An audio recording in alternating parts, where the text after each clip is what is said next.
Do you believe people can really change? Or do they just get better at hiding things? The message landed in the family thread just after lunch, a cheery blizzard of digital snowflakes and exclamation points from Mom about ham and stockings and just us this year. Followed by Ethan's line that I read twice, because my brain would not accept it the first time. Let's keep it small this year. Just family. No losers. I stared at the screen long enough for the little typing bubbles to appear and vanish from a few cousins who knew better than to step in. Then I put the phone face down on the counter and listened to the humming refrigerator like it was an audience member who had finally heard the punchline I'd been building for years, because if there is one thing I understand at this age, it is that contempt needs a stage and an audience, and I had been paying for both. I could have called Mom and reminded her that just family was a phrase that used to include me when Ethan needed rent bridged until his bonus arrived, when Rachel needed the daycare deposit because the payment portal glitched, when the twins needed school shoes and those fundraiser boxes no one ever sells without a miracle, when the minivan left a fan belt and some pride on the freeway, and I quietly covered the tow and the repair because Dad's back was not up for the drive, yet none of that would have mattered now because Ethan had finally said out loud the subtext that has paid for his confidence since we were kids, and the only honest reply was silence, which I offered like a perfectly folded napkin placed to the left of a plate he never washed. I made tea, and while the kettle sang I opened the banking app and looked at the quiet little auto transfers that had become the background music of my life. The daycare cushion that hit on the first of every month because Rachel always swore their payroll timing was weird. The grocery card I kept in my name because bulk diapers and frozen waffles are not cheap and the twins had that hollow-legged phase. The vendor invoice payments that were routed through my account so Rachel's candle business would not get dinged for late fees when her supplier communication ran late, and for the first time I saw what they were not love, they were not respect, and they were not invisible. Because people who call you a loser from a safe group chat depend on you believing that money is the same as affection, and I am slow to anger but not stupid. I did not rage, I did not cry, and I did not write a long speech about boundaries that would be screenshot and dissected later over wine, because calm is the sharpest blade in a kitchen drawer full of dull knives. So I canceled the daycare auto transfer with one tap and set a note to myself that the portal works just fine when someone else actually logs in, and then I removed myself as an authorized user on Ethan's emergency credit line, which I had added when he started that sales job with the travel promises that evaporated like steam, and after that I called the bank and asked them to mail me written confirmation that my liability ended today, which they did in a tone that suggested they had heard my type of quiet before.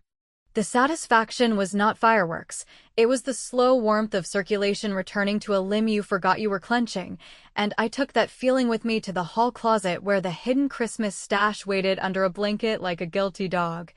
The art kits and the remote control car and the soft pajamas in sizes I had guessed from memory, and I sat on the floor and read the return policies like a lawyer preparing closing arguments, because there is a difference between being generous and being used, and mine would no longer be confused for theirs.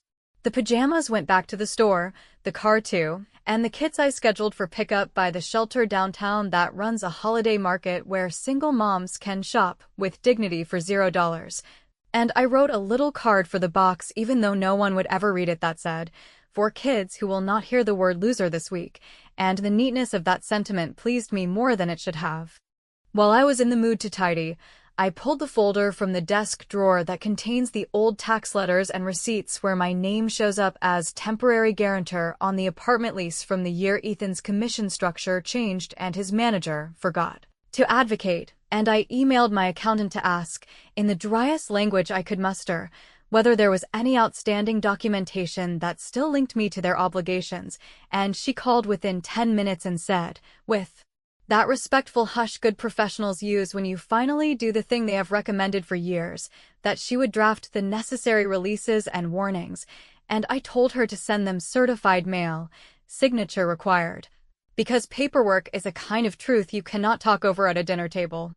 There are moments when the universe offers you a petty exit and dares you to take it, and mine came when Ethan texted privately, a single line that read, "You okay? You're being quiet," an effort at control disguised as concern, and I looked at that sentence and felt a laugh rise, not mean, not cruel, just honest, because silence in me is not a symptom anymore, it is a decision. So I replied with something gracious and boring about year-end deadlines and a migraine and hope Christmas is beautiful, and then, because I have a sense of humor that has survived this family intact, I forwarded the donation receipt from the shelter to the family thread with a simple, in lieu of gifts this year, I'm supporting the holiday market for families who could use a lift. Merry Christmas, and I watched the read receipts pop up one by one like little porch lights flicking on, and I knew the message had landed where it needed to. My phone rang almost immediately, Mom's ringtone a chirpy melody I chose in a hopeful era, but I let it go to voicemail, and with the quiet that followed I opened my calendar and deleted the recurring reminder labeled first of month transfer. RN daycare, then replaced it with first of month, call the shelter, and as I hit save a new notification slid across the top of the screen from an unfamiliar number with a subject line that made my stomach tilt and my jaw set in the same motion. Action needed to maintain supplier account, Miller Candle Company, which would be strange for any bystander and perfectly clear to me, because there are strings you only notice when you stop holding them, and this one was about to snap in the loudest possible way.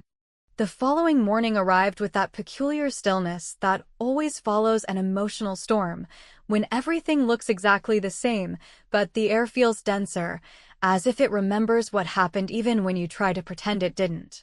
The sun spilled across the kitchen counter, lighting up the same mug, the same calendar, the same neat pile of unopened Christmas cards, and yet there was a different rhythm in my chest, a quiet steadiness that came not from peace, but from resolve. It's strange how clarity can disguise itself as calm. I wasn't suddenly enlightened or forgiving. I was simply done pretending that my patience was a virtue rather than a leash. I made breakfast, poured the coffee, and stared at the phone that had been buzzing since dawn with family chatter about travel plans and matching pajamas, as though the previous day's humiliation had been erased by new exclamation marks. Ethan had texted once, "You okay? You're being quiet," and then again half an hour later, "Don't take it personally, it was a joke." He used that word like a disinfectant, as if humor could sanitize cruelty, and for the first time in my life, I didn't bother replying, not because I was hurt, but because his need for acknowledgement had become the only currency I refused to spend. I worked from home that day, half focused on spreadsheets while half listening to the ticking of my decisions forming shape in the background of my thoughts. Around noon, I logged into the bank again and scrolled through the scheduled transfers, each one a small vein that kept their household breathing comfortably. I had never called it charity. I thought of it as balance, me helping where I could, since I had no family of my own and they always seemed to be dangling on the edge of crisis. It was never about generosity, it was guilt management. But that afternoon, guilt finally looked like debt, and I was tired of paying interest on it. So, one by one, I cut the lines. The monthly daycare payment, canceled. The automatic refill of their grocery card, paused. The small business account that I had quietly topped up whenever Rachel's supplier problem resurfaced, closed. Each confirmation email arrived like a breath I hadn't realized I'd been holding for years. It wasn't dramatic, and there was no satisfaction in it, just the heavy exhale of releasing a burden you'd mistaken for love. I knew it would take weeks before they noticed. Dependency has a lag time, and by the time the absence registered, it would be irreversible. When the phone rang again, it was Mom. She spoke in that cautious, sing-song tone she uses when she's pretending not to know there's a problem. She asked if I could bring my famous pumpkin pie this year, though she knew perfectly well there was no this year for me. I told her gently that I'd be working through the holidays. There was a pause, that particular silence of disappointment that parents wield like guilt-ridden art, and she sighed, "You're always so busy, Sarah." I smiled because that was true now, and for once, it was by choice. That evening, I walked to the market instead of ordering groceries online. I wanted to feel the air, the noise, the small interruptions of strangers that had nothing to do with family politics. I picked up what I needed and paid in cash, something I hadn't done in years, and it felt oddly symbolic, as if the physical exchange of money meant something real again.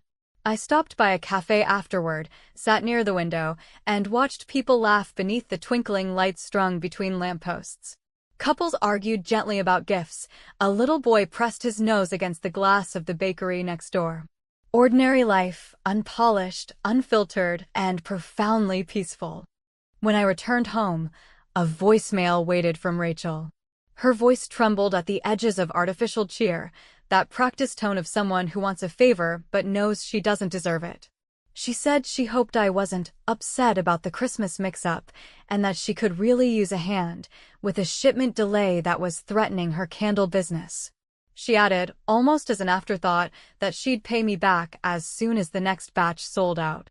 I listened twice, not because I needed clarification, but because it felt like listening to a stranger using the wrong script for a part one no longer played. I deleted the message, made myself another cup of tea, and finally opened the stack of unopened mail that had been sitting on my table for months. Most of it was junk, but one envelope caught my eye. A holiday card from my old college roommate, Beth. She'd written a short note about her kids and her new job, ending with, "You always had the best advice, Sarah. I hope you're still surrounded by people who appreciate that." I laughed softly because, of course, I wasn't, but for the first time, that didn't sting. Appreciation is a word that only means something when it's earned, and I had been giving discounts for too long. That night, I sat on the balcony with a blanket and a glass of wine, the cold biting at my fingers, the city murmuring below. I thought about all the years I had spent cleaning up after Ethan's disasters, patching holes he insisted didn't exist, listening to his endless monologues about how hard work always pays off, while he borrowed, forgot, and borrowed again. I thought about Rachel's bright smiles and the way she always called me sweetheart right before asking for something, and about Mom's gentle scolding that I shouldn't hold grudges, which really meant, keep sacrificing so we don't have to feel awkward. For once, the quiet around me didn't feel like exile. It felt earned. There was no grand declaration, no revenge speech rehearsed in the mirror, just the slow awareness that peace is not the absence of noise, it's the absence of obligation. I let the thought settle as the wind rustled the pine branches and carried faint laughter from somewhere down the block, a sound both foreign and comforting. Tomorrow, I knew, the phone would ring again. Rachel would try once more, or Ethan would crack a joke, or Mom would ask for just one small favor. And I would answer politely, calmly, maybe even kindly, but the support, the invisible lifeline they'd mistaken for weakness, was gone. And somewhere deep inside, beneath the layers of fatigue and resentment, a spark of something unfamiliar began to glow. Not joy, not vengeance, just the first pulse of freedom, steady and quiet like the heartbeat of someone finally learning to breathe on her own. The email with the subject line about the supplier did not surprise me so much as confirm a suspicion I had been carefully pretending not to hold. Because when you build a household on favors and soft deadlines and the assumption that someone else will make the last anxious phone call, what you actually construct is a small and fragile market in which confidence is the only tender that matters. And confidence evaporates the moment a guarantor steps away. I opened the message and read the brisk, impeccably polite notice that Miller Candle Company's account would require immediate verification of payment responsibility due to recent changes to authorized contacts. An elegant way of stating that the invisible scaffolding had just been removed, and while I did not smile, I did acknowledge the mechanical elegance of cause and effect humming along exactly as designed. I forwarded the email to Rachel with an equally polite note that I was no longer in a position to assist with vendor correspondence and that she should contact the account manager listed in the signature, which I already knew she would not do gracefully because grace requires preparation and the habit of accountability. And those muscles atrophy quickly when someone else has always lifted the weight. Her call came less than 10 minutes later, the voice already frayed, the inhale before the first word too sharp to be anything but panic. And she launched into a stream of explanations that tumbled over one another in the familiar choreography of crisis management by charm. The holidays had created unusual delays. The last batch had a surprise defect in the wicks. The twins got sick, and she lost 2 days of production, and the supplier had been so understanding until now, which meant the supplier had been paid on time until yesterday.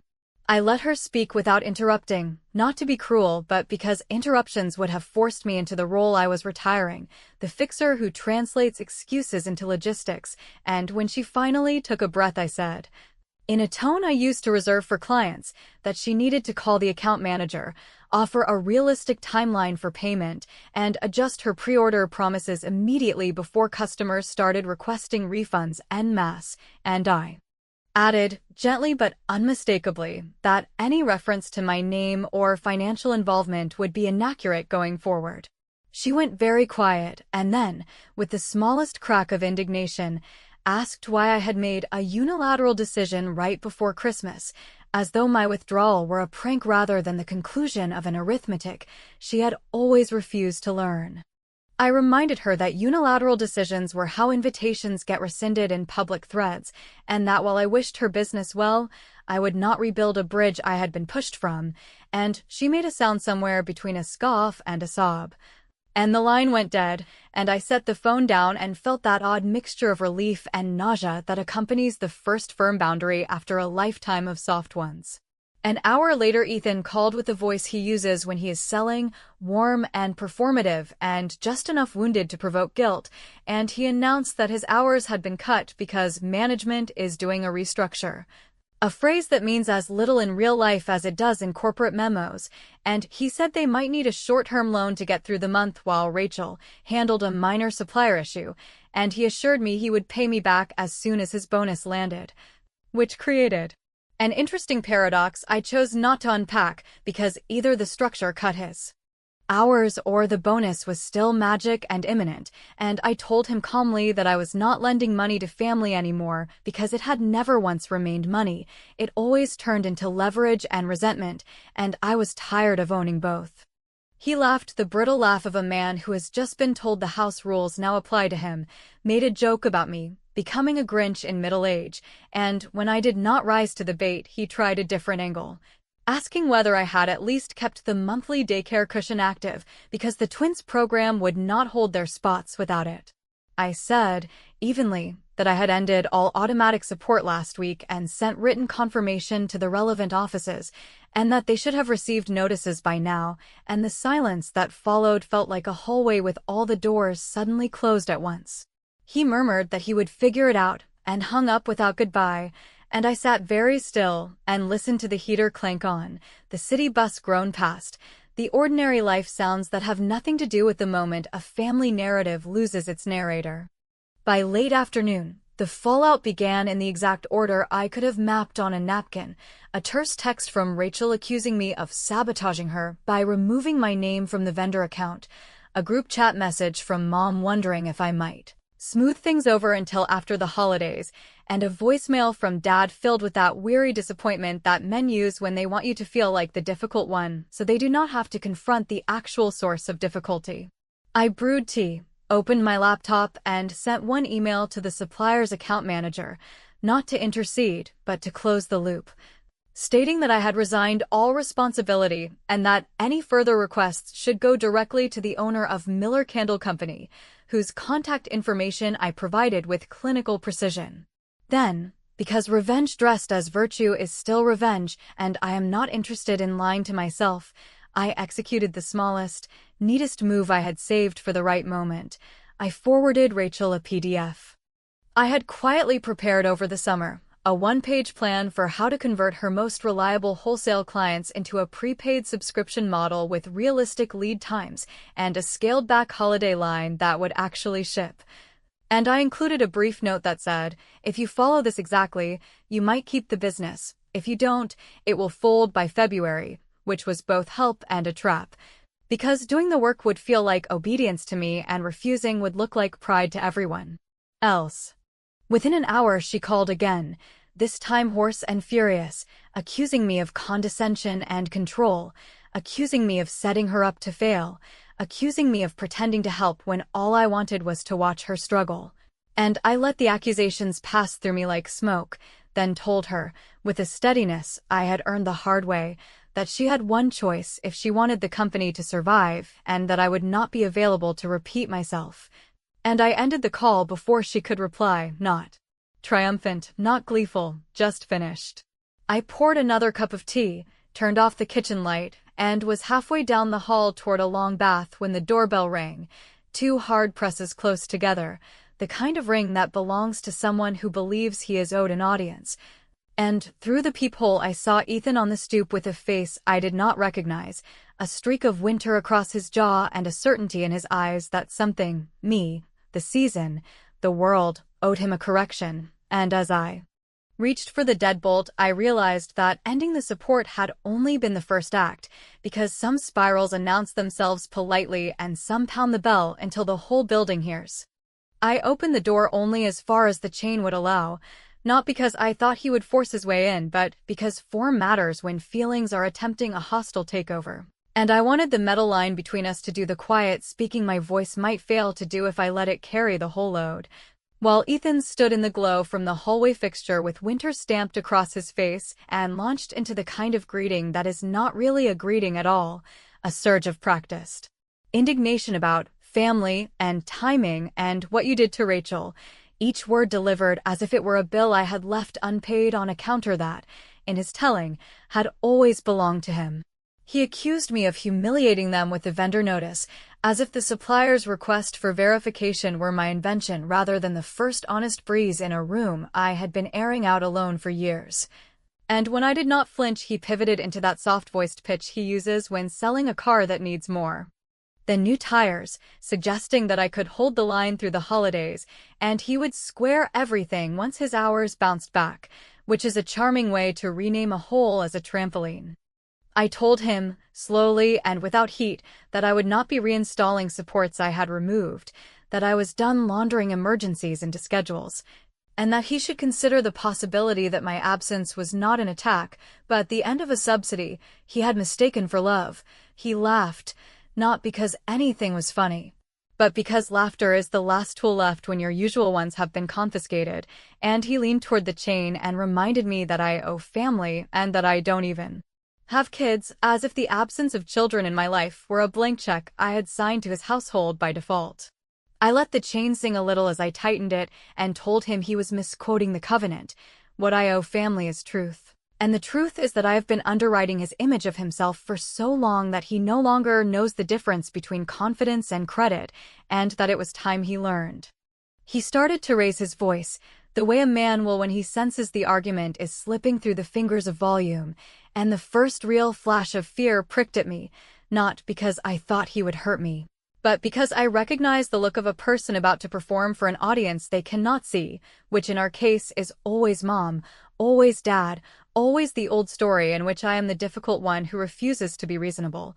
So I cut the performance short by sliding a thick envelope through the gap at the jamb, the edges neatly squared, my name nowhere on the outside. Inside, I told him, he would find a ledger of every transfer, invoice, and emergency payment I had covered for him and Rachel over the last 7 years, line by tidy line with dates and amounts spelled out in full words, along with screenshots of the thank you texts he had sent in the first year before gratitude turned into entitlement, and a notarized statement from my accountant terminating my role in any of their accounts, plus a brief letter addressed to our parents that begins, "This is not a request for repayment.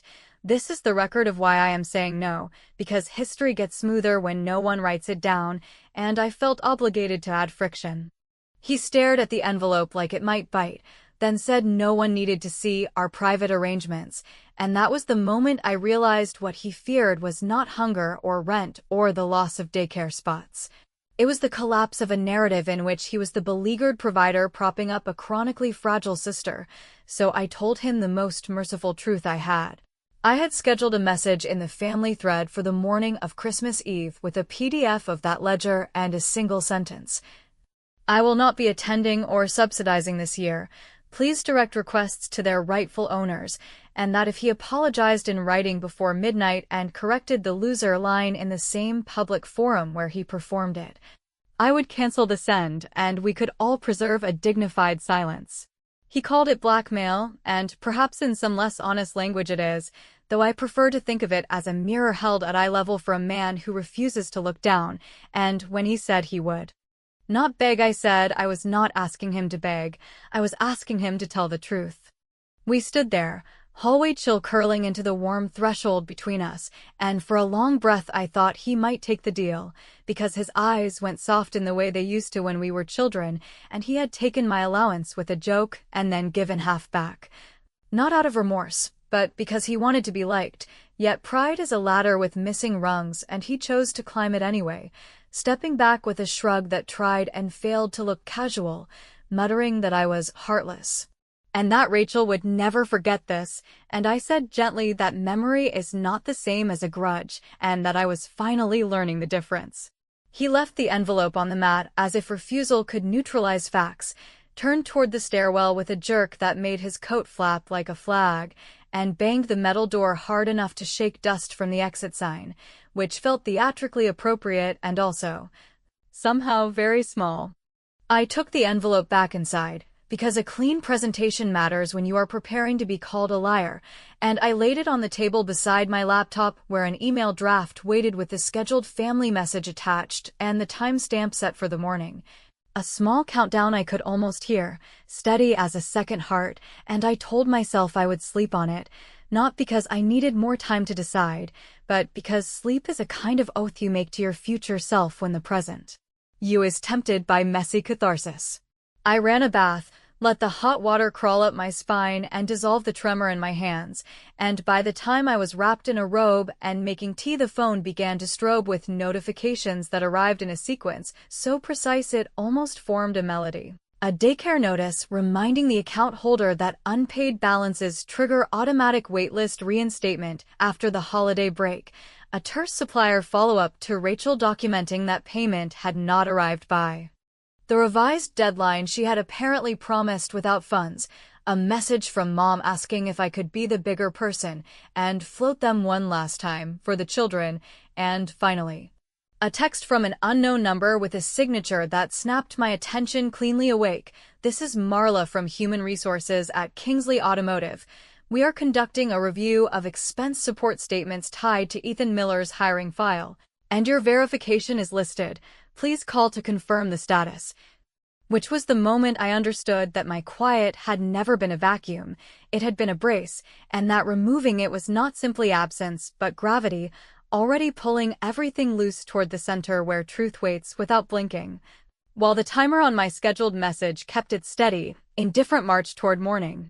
The morning of Christmas Eve arrived with a sky the color of unpolished pewter and a hush that made the city sound like it was holding its breath, and I lay there listening to the small domestic noises that prove a life exists, radiator ticking, neighbor's dog pacing, distant delivery truck reversing somewhere down the block, while the scheduled message in my family thread clicked toward its appointed minute like a metronome I had set months ago without letting myself admit it, because it turns out that revenge, when done carefully, looks less like a firework and more like a calendar invite you accept with a polite yes, and then prep for in spreadsheets and notarized statements. I made coffee with the deliberate grace of someone defusing a device, opened my laptop, and saw the countdown in the top corner of the email client, 5 minutes until the letter, and the sentence that would break our holiday mythology into neat, dated pieces, when my phone rang with the bureaucratic chime that now made my shoulders rise an inch. Marla from Human Resources spoke gently and precisely, thanked me for calling back, and asked whether my earlier financial verification for Ethan's hiring file remained in force. A harmless phrase that wore steel underneath, because I knew what sat in that file. The letter I wrote 2 winters ago at his pleading, stating that I would stabilize emergency expenses while he hit his first-year sales targets. A kindness he had framed his new boss as proof of a robust support system, which I now understood was a euphemism for me. I took a breath that hurt coming in and told her, clearly and without apology, that the verification had been rescinded in writing with copies on file, that the employer should not rely on it for any purpose, and that any expense reimbursements or expectation of third-party backing tied to my name would be inaccurate. She listened, thanked me, and asked one follow-up in the implacable tone of a woman who has already assembled the puzzle and is merely confirming edge pieces. Had I been aware of any personal use of corporate cards justified under family stability language, and I told the truth I had been avoiding.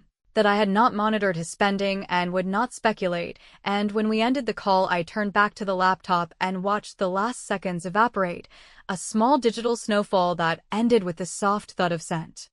The thread lit up almost immediately, the way dry needles on a tree flash when a spark finally finds them, and I read the staggered responses with a detachment that surprised me. Mom's first attempt at scolding that landed as tremulous confusion.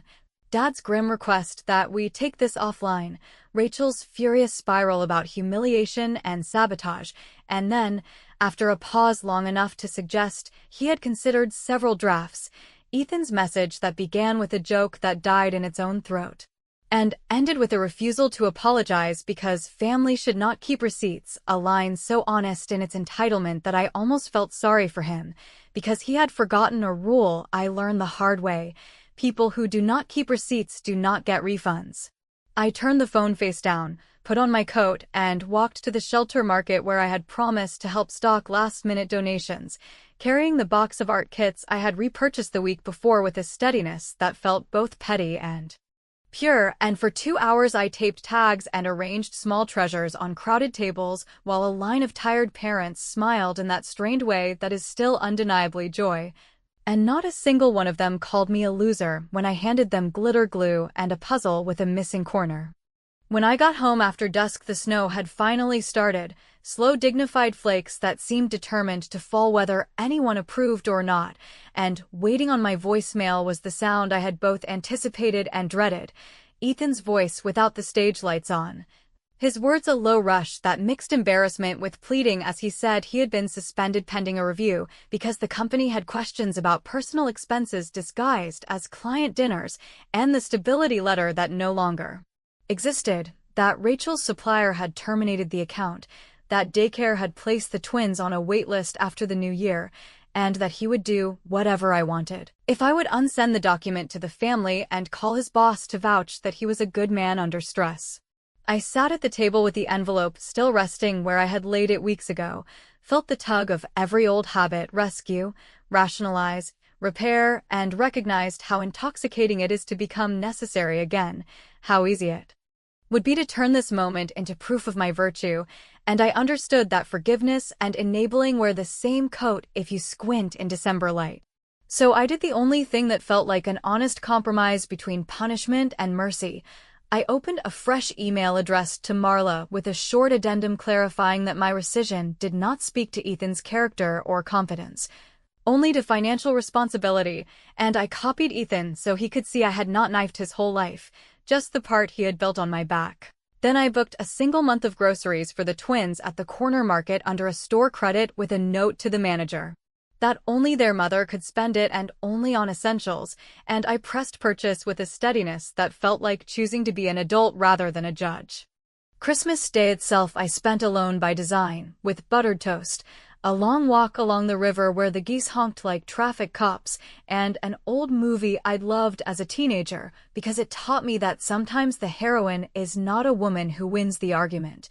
She is the woman who leaves the room.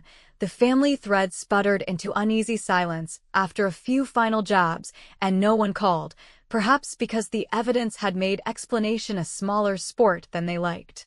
Late that night, as the credits rolled and the radiator sighed like a tired choir, my phone buzzed one last time with a message that contained neither apology nor accusation, but a photograph of the twins asleep under a threadbare blanket, cheeks pinked by heat, a stuffed bear between them like a diplomatic envoy, and the caption read, "They're okay tonight," which was not a capitulation and not a victory either, just a fact set gently on the table between our lives.